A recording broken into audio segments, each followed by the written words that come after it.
bersama saya Teresia Ginting tentunya dalam program kesayangan kita yaitu Sehat Bersama Rumah Sakit Evarina. Pemirsa, di episode kali ini kita akan berbincang-bincang bersama dokter bedah yang ada di Rumah Sakit Evarina Pematang Siantar. Dan kali ini kita akan membahas mengenai penyakit ambeien atau wasir, atau dalam bahasa medisnya itu hemoroid nih pemirsa. Dan dokternya sudah ada bersama kita, yaitu Dokter Rinadi Andara, spesialis bedah. Halo dokter. Halo. Sehat dokter? Sehat. Sehat ya. Nah dok, kita kayaknya sering mendengar permasalahan ambeien ataupun wasir nih. Itu sebenarnya apa sih dok penyakit itu? Jadi ambeien atau wasir di awam ini dari istilah medisnya namanya hemoroid. Hemoroid. Ya, hemoroid itu jadi terjadi pelebaran pembuluh-pembuluh darah balik di daerah anus dan sekitarnya. Itu yang menyebabkan pembengkakan dan kadang-kadang bisa perdarahan dari situ. Jadi ambeien ini bisa menyebabkan pendarahan ya dok? Iya. Dan itu beda nggak sama yang kayak berak berdarah gitu dok? Itu sama?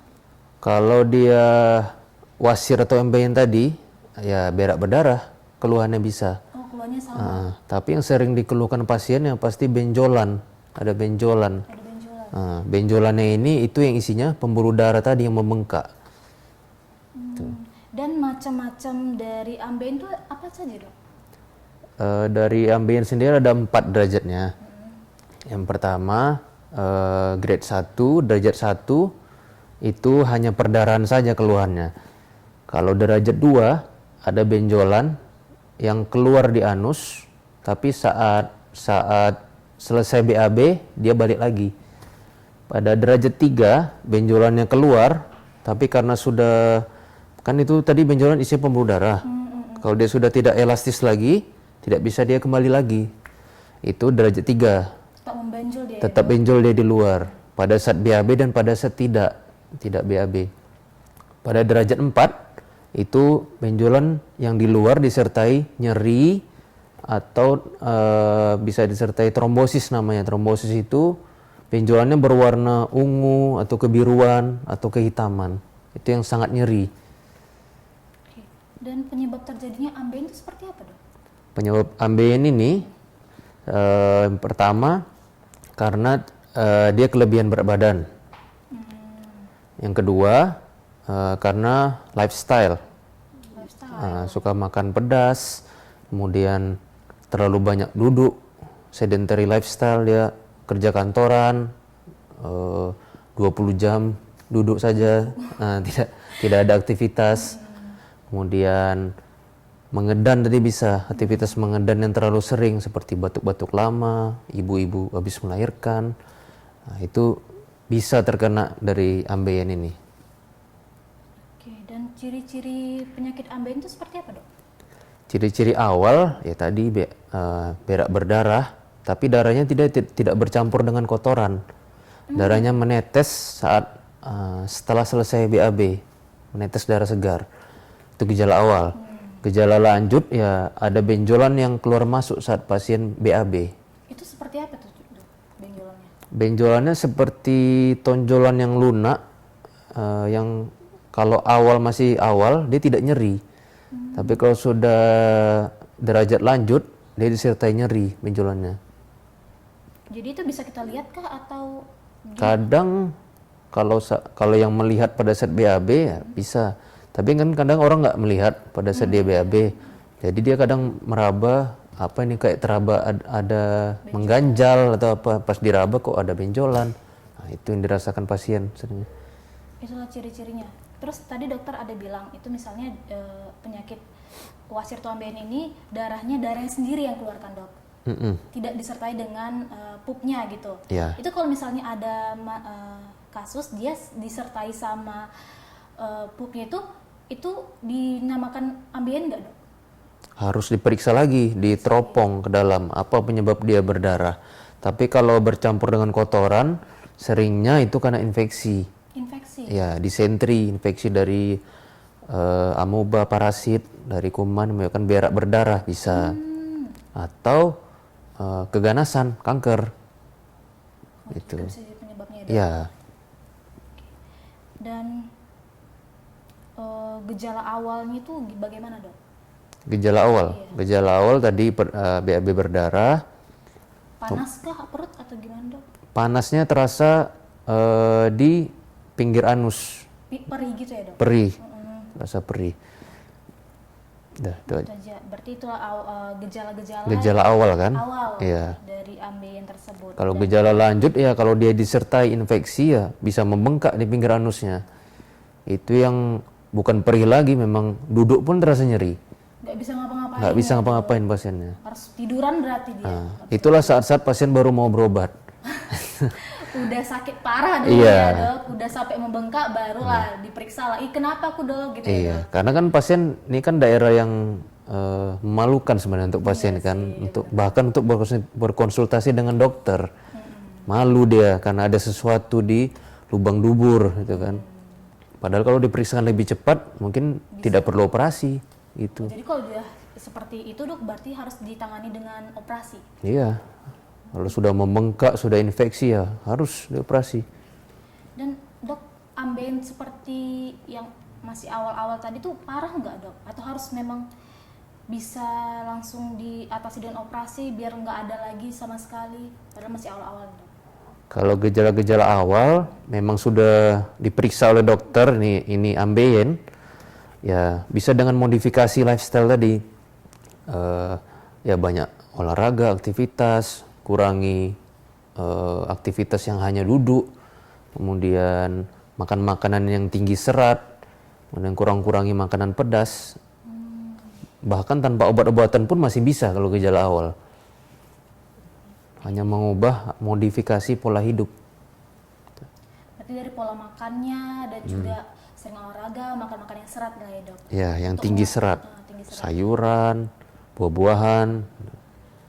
Berarti tidak, kalau misalnya masih awal nih, nggak mesti langsung ke operasi gitu lah ya dok? Tidak, bahkan obat-obatan pun tidak perlu awal-awal. Jadi hanya perlu pola makan dan olahraga yang teratur ya dok? Ya, Oke. Dan obat tradisional apa yang mampu menyembuhkan ambeien? Tapi jangan dijawab dulu ya dokter. Kita iklan dulu sejenak ya. Dan pemirsa, kita akan membahas lebih dalam lagi nih. Jadi jangan kemana-mana, tetap saya bersama Rumah Sakit Evarina.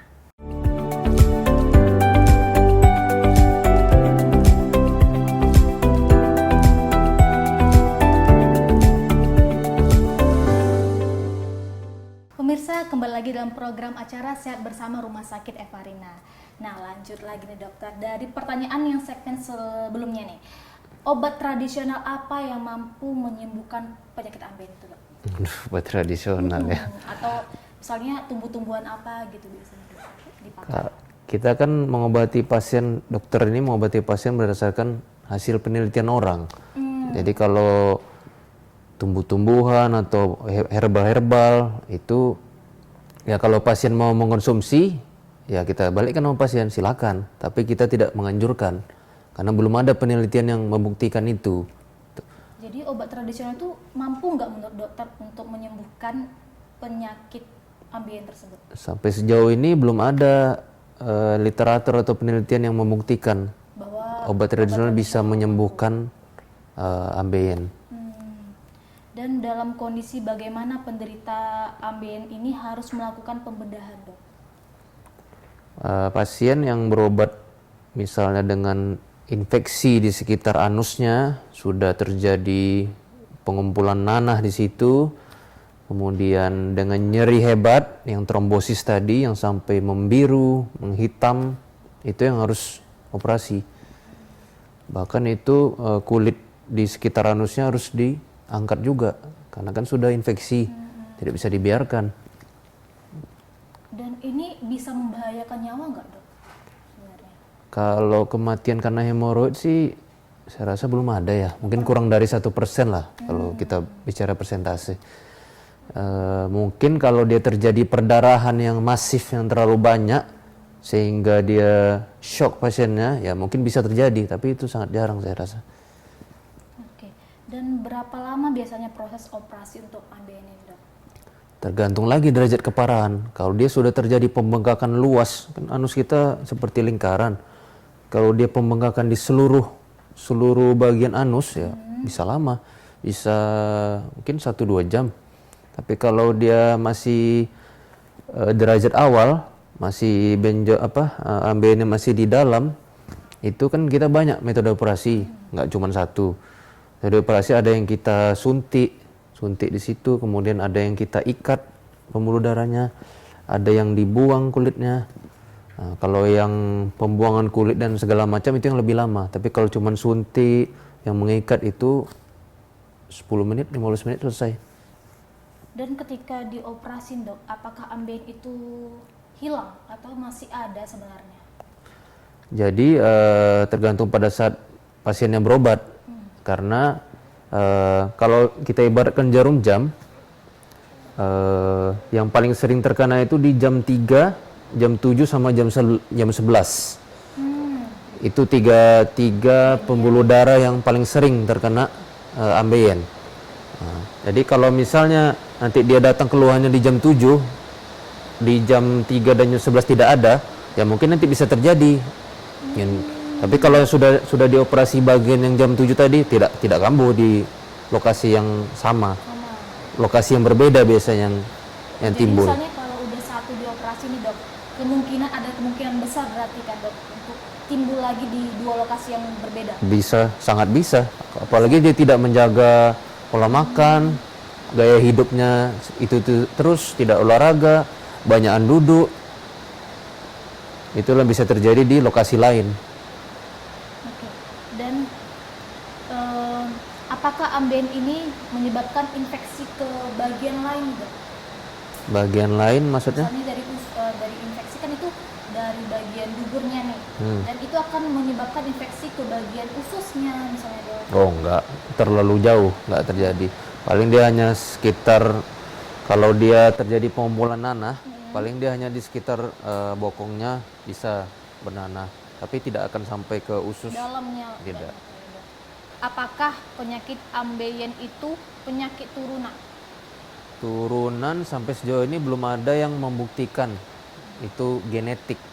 Turunan tidak ada. Jadi memang 99% ya dari pola hidup. Ya. Apakah anak kecil bisa terkena ambeien? Kalau pada anak kecil sering disangka ambeien oleh orang tua, tapi itu rupanya polip. Berarti Ya, beda lagi dok? beda lagi. Dia penonjolan juga, tapi itu daging, bukan pembuluh darah. Daging yang timbul di usus, yang memanjang dia sampai keluar. Oke.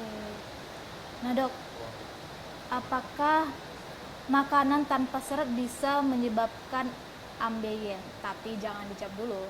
Kita ikhlas sejenak dulu ya pemirsa. Jadi tetap bersama saya dan Dr. Rinaldi di Sehat Bersama Rumah Sakit Evarina.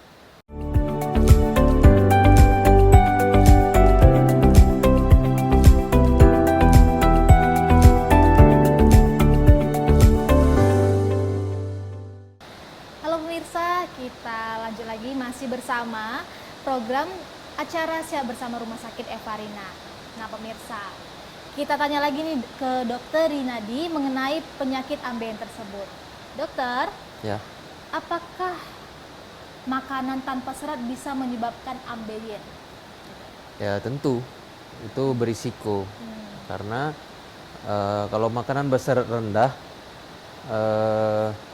penumpukan feses atau kotoran itu lebih lama dia di usus dan di anus.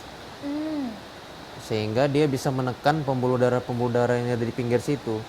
Itu yang bisa menyebabkan aliran darah balik tidak lancar, itulah yang menyebabkan pembuluh darahnya membengkak. Itulah ambeien tadi. Jadi kotoran itu juga berpengaruh ya dok untuk kelancaran ataupun menimbulkan penyakit ambeien ini? Iya, tentu. Dan makanan apa yang disarankan, yang dokter sarankan untuk pemirsa juga yang terkena penyakit ambeien ini? Tentunya yang tinggi serat, sayur-sayuran hijau, kemudian buah-buahan yang berair. Yang berair seperti pir, apel, yang banyak kandungan airnya. Nah, itu yang akan membantu kita melancarkan pembuangan kotoran kita. Dan dok, apakah ambeien bisa menyebabkan komplikasi? Gitu. Komplikasi terkait dari apakah aliran balik yang tidak lancar tadi menyebabkan infeksi. Kalau dia sudah terjadi infeksi tadi menjadi sarang kuman di situ, itulah penumpukan nanah. Kalau sudah terjadi penumpukan nanah di pinggir anus itu, itulah yang menyebabkan komplikasi yang berat. Dan apa yang terjadi jika ambeien itu dibiarkan, dok? Kalau dibiarkan ya perdarahan terus. Kalau dia berdarah, ya bolak-balik HB-nya turun terus, mungkin dia lemas terus, pusing karena gejala anemia. Kemudian kalau tadi terjadi nyeri yang hebat dan terjadi trombosis sehingga terjadi infeksi, nah itu yang memperberat dari ambeien itu sendiri. Dan dok, seberapa besar sih yang pernah dokter tahu ambeien itu pernah terjadi di manusia? Besar. Iya, besar ya, dok. Oh, saya pernah pasien saya yang memang lubang anusnya menutup semua. Karena dia sudah sekeliling. Ambeien tadi kan 3 tempat. Iya, benar. Ini dia nggak 3 tempat, semuanya. Di semuanya langsung, Iya. tiga-tiganya ya, dok? Menutup lubang anusnya. Tempat untuk berak pun nggak ada. Jadi bagaimana tuh, dok, kalau udah terkena seperti itu? Ya harus dioperasi, tapi itu pun tidak boleh dioperasi semua. Jadi bertahap jadinya. Kan kasihan juga pasiennya kan, harus bolak-balik operasi. Karena jadi harus satu-satu gitu ya, dok, iya, dioperasi? Nggak bisa sekaligus? maksimal 3 tempat. Karena kalau dioperasi lebih dari 3 tempat itu menyebabkan pengecilan lubang anus. Jadi kalau misalnya nih 3 tempat udah dioperasi, tapi ada kemungkinan nggak masih ada nih, dok, ambeiennya? Ada, masih bisa. Pembuluh darah kecil yang ada di situ bisa terjadi ambeien. Terus bagaimana nih penanganannya itu, dok? Ya balik tadi, lifestyle dulu. Nah, Lifestyle, kalau lifestyle tidak mempan, medikasi, obat-obatan. Kalau obat-obatan tidak mempan, baru operasi. nah pemirsa, jangan bandel dibilang kalau udah kita tahu nih kena penyakit ambeien, ya lifestyle kita juga udah harus bisa diperbaiki dan juga olahraga, makan makanan yang tinggi serat juga ya, dok. Iya, pastinya. Nah, itulah salah satu cara untuk menangani ambeien tersebut. Nah, lanjut lagi nih, dok. Berapa derajat tingkat keparahan ambeien, dok? Oh, yang tadi saya sebutkan 4. Yang derajat 1 yang perdarahan saja, derajat 2 benjolannya atau ambeiennya keluar masuk. Derajat 3 ambeiennya bisa keluar tapi tidak bisa masuk, harus didorong pakai jari. Derajat 4 benjolannya tetap di luar, bahkan disertai infeksi dan disertai trombosis tadi, sertai rasa nyeri yang sangat hebat. Derajat 4. Dan dok, mungkin dokter sendiri buat yang pemirsa-pemirsa ini masih yang bandel nih, masih dengan lifestyle yang tidak baik gitu, dokter bisa menyampaikan nih sama pemirsa agar menghindari ambeien ini seperti apa gitu, solusi terbaik gitu, dok? Solusi terbaik ya tentu makan makanan yang tinggi serat, buah-buahan, sayur-sayuran, perbaiki pola hidup, banyak berolahraga, sering ya minimal jogging lah, sepedaan apa aja lah, yang penting ada aktivitas. Terus kurangi aktivitas yang kerja yang cuma duduk aja. Jadi kalau misalnya memang dia pekerja kantoran, ya tiap sejam atau tiap 2 jam dia berdiri, jalan-jalan. Ke kamar mandi kalau enggak. Nggak apa-apa. Kan nggak akan juga dimarahin bosnya karena dia. Yang penting kerjaan selesai kan. Kerjaan selesai ya, terus kesehatan juga bergerak terjaga. ada. Iya. Terjaga, benar. Nah, itu dia pemirsa, tips dan trik dari Dr. Rinaldi mengenai cara pencegahan ambeien tersebut tuh pemirsa. Kita harus olahraga, makan makanan yang tinggi serat, dan juga jangan ngeyel nih pemirsa. Lifestyle juga harus diperhatikan. Jangan makan makanan yang pedas. Kalau kita memang pengen banget, nggak apa-apa kan, dok, sekali-sekali gitu. Sekali-sekali boleh. Sekali-sekali nggak apa-apa nih. Jadi pemirsa, mungkin inilah akhir dari bincang-bincang seru kita ini pada hari ini. Terima kasih banyak dokter atas informasi yang luar biasanya. Sama-sama. Dan pemirsa, inilah akhirnya Jangan lupa saksikan Sehat Bersama Rumah Sakit Evarina dengan episode-episode menarik lainnya. Tentunya hanya di Evarina TV. Saya Teresia Ginting, sampai jumpa.